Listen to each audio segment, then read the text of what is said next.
Ay, hola, buenas. Ya os comenté que el tema del fallo muscular, más que centrarnos en fallo o no fallo, tal, iba a ser más bien una excusa para poder cohesionar y darle una unidad, para poder hablar un poco de temas relacionados con entrenamiento y que hubiese cierta cohesión, digamos que se pudiese seguir una línea argumental como si fuera una novela, ¿no? ¿Por qué? Porque muchas veces cuando entramos desde blogs hasta libros de ciertos autores, lo que vemos es que a veces se limitan, precisamente decir, para no perder la coherencia o empezar a hablar de cosas, o muchas veces directamente suben un artículo referido a un aspecto muy concreto que, en fin, al final realmente sacas conclusiones que no tienen nada que ver con las anteriores o al final te lía más que otra cosa. Y yo mismo a mí me pasa, muchas veces saco información de un autor y digo, pero esto no va en... Ah, no, vale, es que quería decir, al final es como, bueno, estrés metabólico, muy bien, longitudes de fibras, de acuerdo, tal. Fallo muscular, pero en sujetos que realizan powerlifting, ¿no? O sea, bien, vale, o sea, entonces esto como lo extrapolo. Bueno, como ya hemos tratado temas bastante concretos, pues me uno otra vez al concepto. El key de la cuestión, o lo más interesante para los culturistas, será sobre todo decir el tema de la media, vamos a llamarlo media intensidad. Hoy no lo vamos a tratar. Hoy trataremos lo que se denomina baja intensidad. Y esto es bastante gracioso. Lo he hecho un guionizado, para decir, para que quede también así apañado. El tema está decir en que, bueno, aunque digamos en los albores del culturismo, es decir, ya había gente como Serge Nubret, gente así, es decir, que bueno, pues le daba al tema del pump, ¿no? O sea, hacer altísimas repeticiones. Digamos que, bueno, obviamente, por un tema también heredado de los deportes de fuerza, etc., pues obviamente un poco se hacía una analogía entre el rendimiento, entre carga, esto es la capacidad que tiene uno para desplazar una carga, eh, y desarrollo muscular, lo cual pues no es del todo equivocado. Lo que sí que es equivocado es, digamos, que solamente mediante la carga, bla, bla, bla, ¿no? Eh, ¿Qué pasó? Pues que bueno, leyendo manuales me hacía relativa gracia que denominaban baja intensidad, a todo lo que estuviese por debajo del 70% en otros manuales de la época, 1980, incluso años 90, hablaban de baja intensidad por debajo del 70%, 70-65% RM. 65% RM serían unas 15-16 repeticiones al fallo, ¿vale? Porque siempre vamos a hablar del fallo, ¿vale? O sea, empezamos en el fallo y seguimos con fallo. Hablamos en todo momento en entrenamientos al fallo. Se hablaba de que en un 65% RM, lo que se producía era pues, eh, a nivel energético, se tiraba del sistema oxidativo, ¿vale? Y realmente bueno, era poco menos que un ejercicio aeróbico, ¿no? Y toda la parte pues ATP, toda la parte de glicólisis, etcétera, pues un poco menos que quedaba, ¿no? Entonces, realmente un entrenamiento por debajo del 65% RM, ¿vale? Era poco menos que, bueno, no servía para nada, ¿no? A pesar de que muchos campeones y mucha gente, pues mismamente vosotros seguro que tenéis algún allegado, que hace 20 repeticiones y lo veías y decías, hostia, pues tiene un desarrollo que, joder, luego no es muy fuerte. Bueno, pues igual tiene también algo que ver el volumen excesivo pero no vamos a entrar a eso, vamos a entrar al tema de intensidad, ¿vale? Pues si no, me enrollo aquí, esto parece como que... Bien, hace nada el señor ¿cómo se llama? Porque a veces los confundo. Brad Schoenfeld, ¿vale? Es decir, que está ahora muy en boga.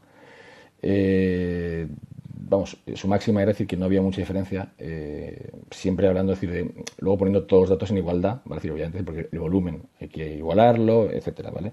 Pero poniendo todo en el mismo, poniendo una serie de referencias para poder equilibrar los datos obtenidos, eh, no obtuvo demasiada diferencia entre aquellos sujetos que entrenaron al 80% RM y aquellos que entrenaron al 30% RM. Luego con criterios correctivos, ¿vale? Pero claro, si os hablase de que baja intensidad es el 50%, pues me diríais, vale, lo vemos un poquito bajo, pero pues Brad Schoenfeld hablaba del 30%. Es sorprendente, incluso, ya digo, a mí me sorprendió bastante. En fin, es un tema sobre que hay que aún, digamos, investigar, pero bueno, no deja de ser un tema, es decir, que yo muchas veces he visto en gimnasios, he visto, ya digo, en grandes campeones que han entrenado de este modo y han obtenido resultados con hipertrofia, ya digo, pues muy similares a aquellos que entrenaban más pesado, ¿no? Luego ya podemos entrar en consideraciones acerca de la naturaleza de la hipertrofia. No, vamos a hablar sencillamente, es decir, del fenómeno de hipertrofia, esto es de desarrollo muscular, sin entrar tampoco en complejidad, ¿vale? Brad Schoenfeld defiende decir que incluso el 30% RM es suficiente, decir, para generar la misma hipertrofia, ¿vale? Es decir, que el 80% RM siempre que se respeten los volúmenes y se hagan los criterios correctivos. Bien. Eso, básicamente, decir, entonces, ¿con qué nos quedamos? ¿Qué es demasiado ligero entonces en culturismo? Porque hace 10 años yo le digo a alguien que el 30% RM se consideraría moderado y me diría, bueno, si eres maratoniano, ¿no? Y vas a correr una maratón, pues quizás sí, pero en culturismo no. Máxime venimos de la época de Dorian Yates y demás, y el squeeze y cosas así, que a mí, por cierto, me encanta. Y que, de nuevo, vuelvo a lo mismo, es válido. Es decir, no porque ahora esto... No. Es que en el fondo, decir, esto es mucho más, digamos, multifactorial, ¿no? O sea, ni Dorian Yates lo hacía mal, ni... No, lo que pasa es que entrenar a, digamos, porcentajes de DRM inferiores, pues tiene una serie de ventajas, ¿vale? Es decir, también inconvenientes, es que hay que subir el volumen, pero bueno, de nuevo, volvemos a lo mismo. ¿Qué es baja intensidad entonces para los estudios? ¿Vale? O sea, para Brad Schoenfeld, para Chris Bersley, gente así, ¿vale? Pues por debajo de 30. De hecho, el umbral más claro se acerca casi a 20, ¿vale? O sea, que, joder, 20% de es que es un paseo para comprar casi, ¿no? Pero bueno, a partir del 20% de RM, es decir, el mecanismo energético, la glicólisis, pues cae prácticamente en picado, lo cual es bastante lógico, y el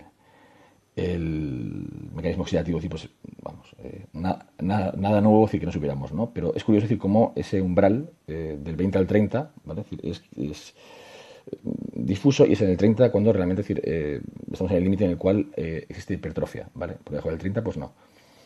Bien, ¿por qué? Obviamente, ¿por qué con un 20% de RM no hay hipertrofia? Bueno, pues porque no hay estrés mecánico. Lógicamente, decir, las fibras están ahí. O sea, el estrés mecánico es nulo. Y luego, el estrés metabólico también es nulo, puesto que tampoco hay una demanda de ATP que haya que reponer mediante otros sistemas rápidos. ¿Vale? O sea, no, si existe una reposición de ATP, pues puede ser moderada o sea, puede ser lenta, ¿no? O sea, no hace falta decir que sea algo rápido. Curiosamente, en el 30%, ¿vale? O sea, se da el fenómeno límite. El fenómeno límite es porque el estrés metabólico, ¿vale? Es suficiente. Estamos en el límite, ¿vale? O sea, de hecho, o sea, el estrés metabólico, hay autores que defienden que al 30% de RM el estrés metabólico es altísimo, es límite, está a punto de... Y otros que defienden que no, que el estrés metabólico es sencillamente suficiente para el umbral de trabajo, ¿no?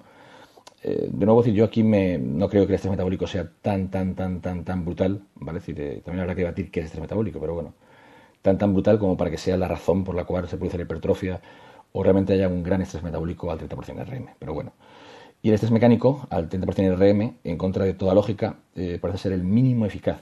Pero el mínimo eficaz siempre, o sea, hay que tener un poco ese mínimo eficaz, ¿para qué? Para que junto con el estrés metabólico, ¿vale? Que hemos creado por esas altísimas repeticiones, juntos generan hipertrofia. Esto es siempre esa interrelación entre estrés metabólico, estrés mecánico y daño muscular, ¿vale? En este caso, pues el 30% sería aceptable, sería decir, con un volumen apropiado sería suficiente para generar hipertrofia, algo muy llamativo. Trucos, carga ligera, velocidad alta. Vale, típico decir de movimiento explosivo. ¿Por qué no produce hipertrofia? Siempre digo, aquí habría que hablar siempre, estamos hablando de carga muy ligera, esto es por debajo del 20%, o sea, por debajo del 30%, ¿vale? O sea, el 30% quizás sí. Por debajo del 30%, un movimiento pliométrico, explosivo, no habría hipertrofia, porque aunque hay un alto reclutamiento de unidades motoras, ¿vale? O sea, pues obviamente es todo el estrés mecánico se reparte entre tantísimas fibras, ¿vale? O sea, que finalmente cada fibra de manera comunidad recibe poca carga, poco estrés mecánico, con lo cual no hay hipertrofia. Y el famoso sistema mTUT de subir lentamente, pues concéntrica lenta, lo contrario. hay muchísima tensión mecánica, pero no hay, el sistema nervioso central no hace reclutamiento de fibras de alta excitabilidad, con lo cual